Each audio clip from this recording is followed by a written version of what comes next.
Bonjour à tous, nous sommes mercredi 3 juillet. Je suis très contente de vous retrouver pour cette nouvelle vidéo. Aujourd'hui, alors oui, juste un mot, je suis dans le couloir comme la dernière fois. Je crois que ça va être souvent le cas jusqu'à mon départ, jusqu'au déménagement. Donc j'essaierai de trouver plus joli si je peux. Et je vous prie d'excuser si vous entendez des bruits de voiture au loin parce que je ne peux pas fermer complètement toutes les portes. Je me mettais du côté pas voiture pour faire les enregistrements jusqu'à présent, les vidéos. Et là, étant dans le couloir, je suis un peu au milieu de tout ça. Et c'est très passant par chez moi. Donc voilà, désolée pour ces petits arrière-bruits, mais que vous allez oublier très vite, j'en suis sûre. Alors aujourd'hui, je voudrais vous parler d'amour. Ça faisait longtemps. Quand je fais du coaching, quand je travaille avec les gens sur leurs souffrances, sur leurs problèmes, il y a souvent cette chose qui revient de peur de perdre l'amour des autres. Ça, c'est quelque chose qui est fondamental. Et aussi la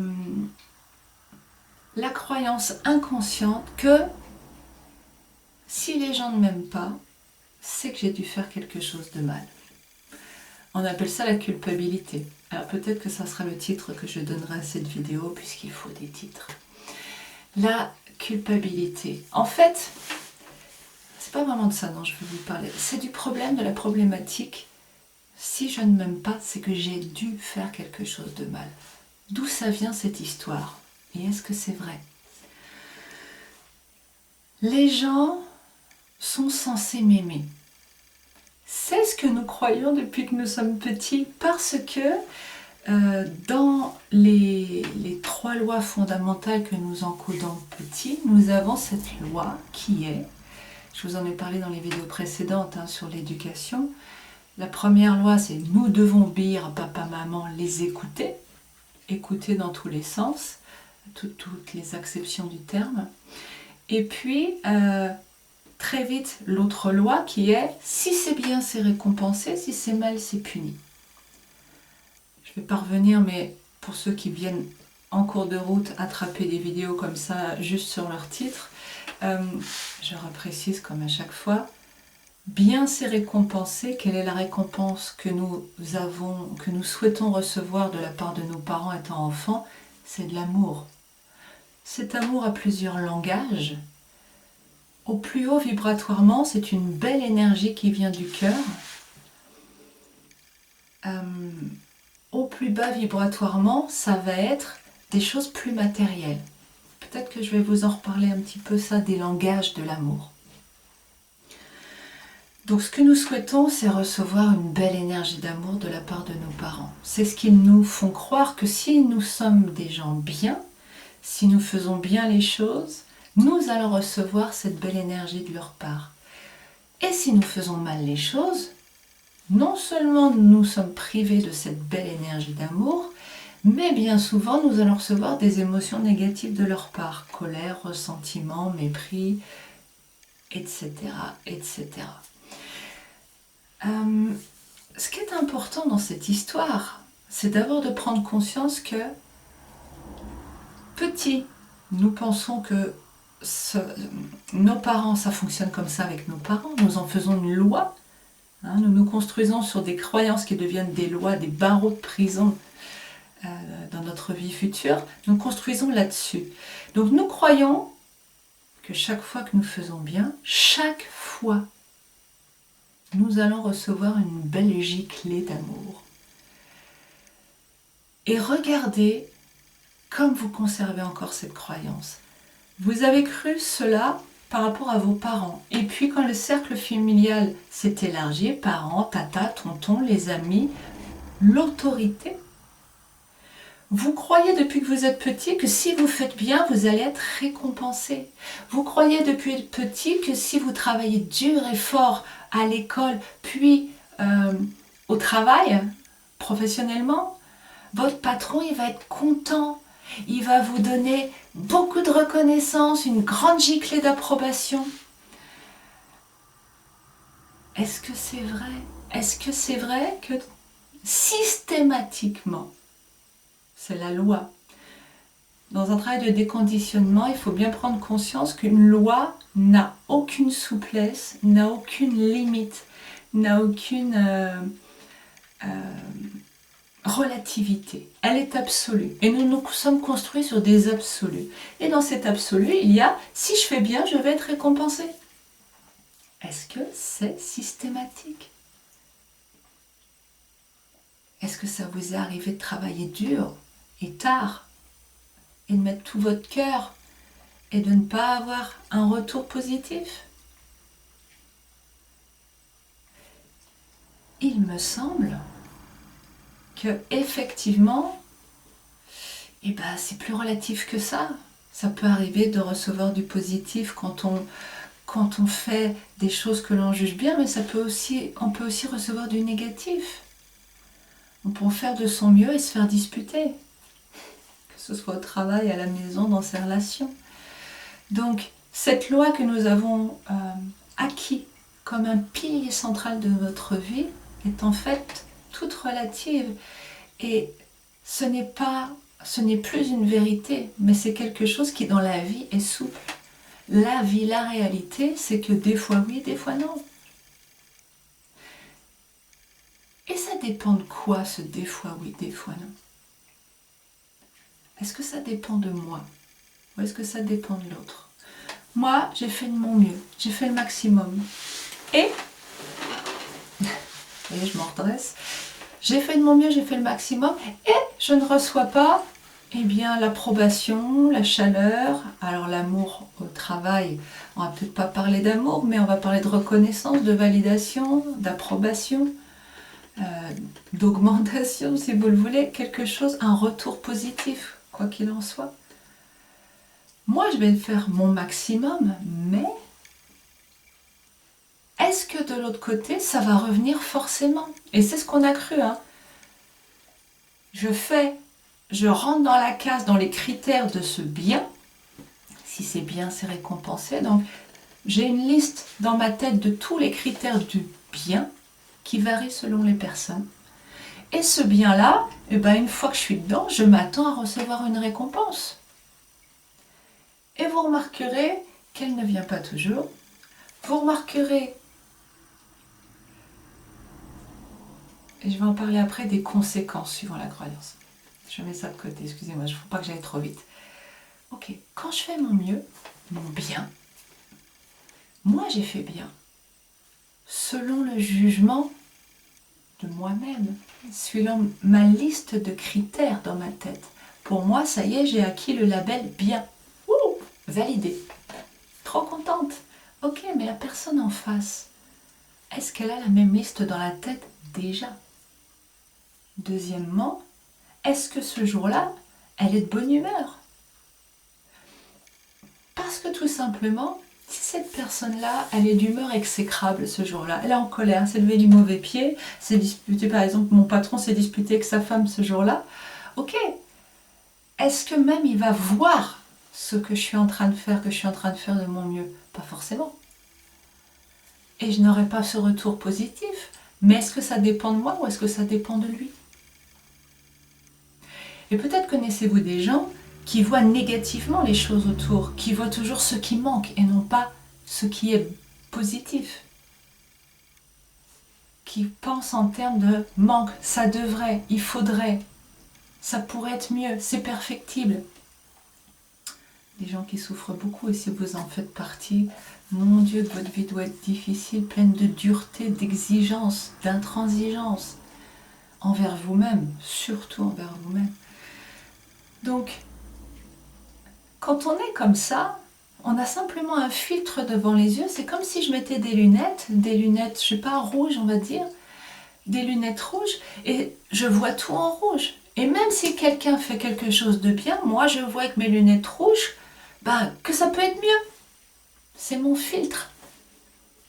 Quel que soit ce que j'ai en face, je trouve que l'on peut faire mieux. Et donc, ce n'est pas bien. Et donc, je ne vais pas valider l'autre dans son bien. Et donc, je ne vais rien lui donner en échange. Vous voyez? Donc, dans la relation, quand moi je fais bien, c'est pas pour ça que je vais recevoir de l'amour. ni de l'approbation, ni toutes les choses positives. Parce que dans la relation, il y a toujours deux personnes. Et que ce que je présente sur la table, c'est quand même ce que l'autre va décider de voir, d'entendre ou de prendre, qui va faire qu'il va me donner un retour positif ou pas. Ça, c'est un point essentiel. Donc, cette croyance bien ce sera récompensé n'a pas d'assise dans la réalité. C'est un endoctrinement. Vous y croyez, mais ça ne marche pas. Ça ne marche pas comme une loi. Ça peut arriver que vous receviez du positif, mais est-ce que c'est vraiment par rapport à ce que vous avez fait ou plutôt par rapport à la façon dont l'autre le voit? Peut-être un peu des deux, me direz-vous. Peut-être. C'est à vous de réfléchir. Je ne vais pas tout vous donner non plus. Et l'important, c'est surtout cette réflexion que vous allez mener. Ok, ça c'était le premier point. Le deuxième point, je vais essayer d'accélérer un peu plus vite. Accélérer plus vite, c'est joli.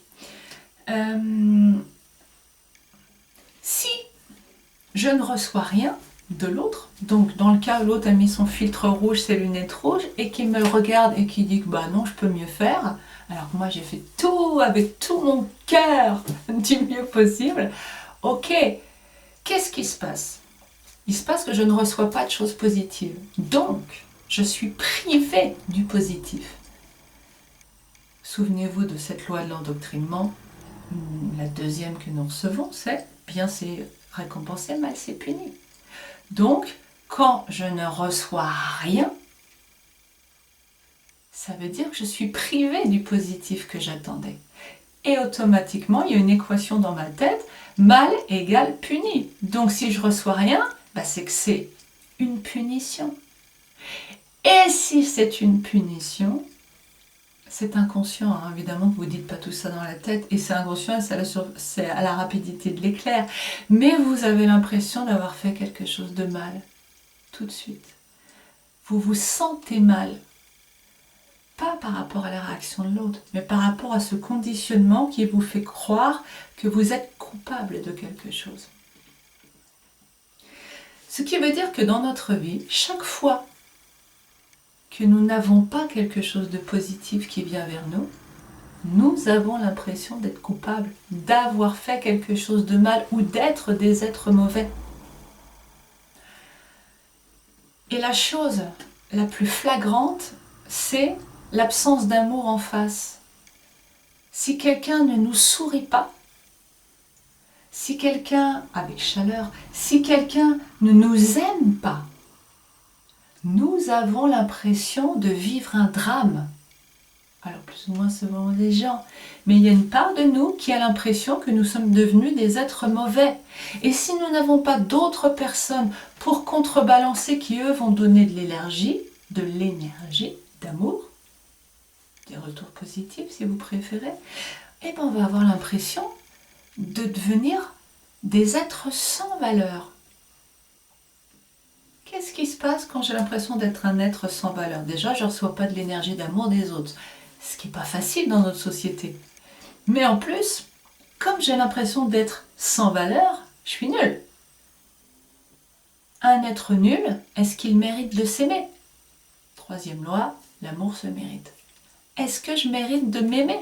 Ben non, si je suis nulle, je ne mérite pas de m'aimer. Souffrance multipliée. Quand quelqu'un ne vous donne pas de choses positives, celles auxquelles vous vous attendiez dans votre tête, parce que tout le problème vient de là, de cette loi, vous êtes en souffrance parce que vous vous sentez puni, vous n'avez pas de retour positif, voire même un retour négatif, l'énergie négative qui vient vers vous est désagréable, mais surtout, vous perdez votre propre valeur à vos propres yeux et vous refusez de vous aimer parce que vous vous sentez nul et coupable de quelque chose de mal. C'est pour ça, quelque part, que nous avons besoin de l'amour des autres. Parce que si nous ne sommes pas aimés dans cette société par les autres, nous ne nous donnons plus le droit de nous aimer nous-mêmes. Alors que ce devrait être l'inverse. En nous aimant, L'amour des autres arrive naturellement parce que quelqu'un qui s'aime est épanoui, bien dans sa peau, heureux. Et il dégage des choses très positives qui font que les autres l'apprécient. Mais nous ne sommes pas dans une société qui cherche notre bonheur, nous sommes dans une société qui cherche à nous faire souffrir pour que les gueux, les charges négatives que nous portons en nous, puissent grossir, se reproduire, croître à la surface de cette terre en nous pilotant. Il faut de la négativité, il faut de la souffrance pour qu'elle puisse manger. Donc le but clairement affiché dans cette société, c'est la souffrance, c'est pas le bonheur. Enfin, clairement affiché, non. Inconsciemment affiché. Parce que le discours est différent. Et ça aussi, c'est une source de souffrance pour vous. On vous raconte des trucs, des bobards, comme quoi le bonheur c'est d'acheter, le bonheur c'est d'avoir, le bonheur c'est d'être mince avec des gros seins, etc. pour les femmes. Mais dans la réalité, la vie, pas dans votre mental, vous constatez qu'il y a un hiatus, qu'il y a une dissension, que ça ne fonctionne pas. Vous n'êtes pas heureuse, pas fondamentalement heureuse. Pour les hommes, vous n'êtes pas heureux, vous n'avez pas besoin d'avoir des gros seins, ça c'est quand même plus pratique, mais des gros pectoraux. On est à peu près dans le même ordre d'idée, il faut être différent. On vous promet le bonheur en achetant, etc. Et il n'est pas là. Non. Parce que le monde entier ne vous aime pas. Et il suffit d'une seule personne qui ne vous aime pas pour faire écrouler ce fragile édifice qui s'est construit sur le regard de l'autre, qui n'est qu'une validation au droit de vous aimer. Je ne sais pas si c'est très clair tout ce que je viens de vous expliquer. Je vais m'arrêter parce que le temps file à une vitesse pas possible. Et puis je vais enchaîner une autre vidéo qui va continuer dans cette idée, ce qui me permet aussi de voir les jours passer en faisant mes cartons avec un peu plus de décontraction quant au fait de pouvoir être présente pour vous le samedi matin. Voilà, je m'arrête là. J'espère que ça va vous donner à réfléchir sur cette histoire de validation. Et regardez vraiment pour vous comment ça fonctionne. Voilà. Bonne semaine à vous. À très bientôt. À la semaine prochaine. Au revoir.